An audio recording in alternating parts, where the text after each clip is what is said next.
Welcome to Telangana వెలుగు. నేను మీ రాజు. తెలంగాణలో ఒక రకంగా కాంగ్రెస్ పార్టీకి అంటే దేశంలో ఎక్కడైనా సరే స్వేచ్ఛ ఉంటుందని చెప్పేసి చాలా గొప్పగా చెప్పుకుంటారు. సో మాది ప్రజాస్వామ్య దేశం.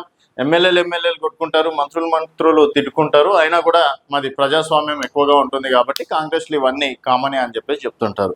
సో ఇది ఎందుకు చెప్తున్నానంటే రీసెంట్గా ఇక్కడ పొన్నం ప్రభాకర్ వర్సెస్ అడ్లూరి లక్ష్మణ్, తర్వాత మళ్ళీ అడ్లూరి వర్సెస్ వివేక్, రీసెంట్గా ఏకంగా కొండ సురేఖ కూతురు, మరి ఆమె పార్టీలో లేదు కాబట్టి సో కొండ సురేఖ పైన జరిగినటువంటి విషయాలు ఏది ఓఎస్డీని తీసేయడం, సుశాంత్ని, తర్వాత ఆమెకు ఉన్నటువంటి కొన్ని పవర్స్ లాక్కోవడం కావచ్చు, ఇట్లాంటివన్నీ జరిగినాయి. తర్వాత ఏకంగా రాష్ట్ర ప్రభుత్వం అంటేనే సీఎం వస్తారు, దాదాపుగా 3-4 మంత్రుల పేర్లు, వేం నరేందర్ రెడ్డి వీళ్ళందరూ వస్తారు. మళ్ళీ ఇప్పుడు కొత్తగా జడ్చెల్ల ఎమ్మెల్యే అనిరుద్ రెడ్డి కొన్ని స్ట్రాంగ్ అంటే నిన్న కొన్ని మాటలు మాట్లాడడం అనేది జరిగింది మీడియా ముందర. సో ఇంకొక 2 సార్లు నన్ను గెలిపించండి, డెఫినెట్గా నేను సీఎం క్యాండిడేట్ లెవెల్లో ఉంటాను. సో 2 సార్లు అంటే 3 సార్లు హైట్రిక్ అవుతుంది కాబట్టి ఇంకొక 2 సార్లు గెలిపిస్తే నెక్స్ట్ నేనే సీఎం క్యాండిడేట్ ఉంటా. ఇప్పుడు వరకు మహబూబ్ నగర్ నుంచి దాదాపుగా 12 మంది ఎమ్మెల్యేలను గెలిపించినప్పటికీ నిధులేం మహబూబ్ నగర్కి రావట్లేదు. అలాగే సీఎం సొంత నియోజకవర్గం ఉన్నప్పటికీ, సొంత జిల్లా ఉన్నప్పటికీ నిధులన్నీ ఎక్కడికి పోతున్నాయంటే నల్గొండ, ఖమ్మం, వరంగల్ సంథింగ్ అక్కడ ఖమ్మం పేరు ఎక్కువగా తీసుకురావడం అనేది జరిగింది. సో ఖమ్మంకి, నల్గొండకి ఎక్కువ తీసుకోబోతున్నారు.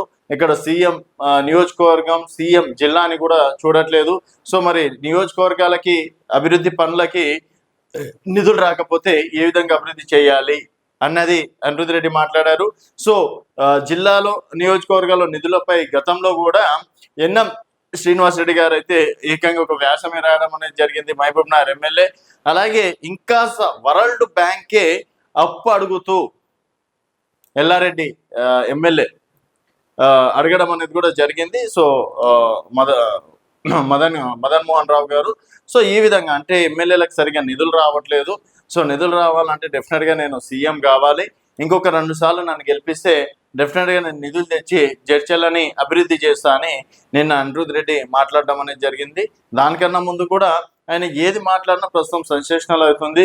ఎప్పుడైతే తిరుపతి తిరుమల దేవస్థానంలో తెలంగాణ ఎమ్మెల్యేలకు, ఎమ్మెల్సీలకి, మంత్రులకు కూడా స్పెషల్ కోటాలో దర్శనాలు ఇవ్వాలని చెప్పేసి ఆయన చెప్పారు.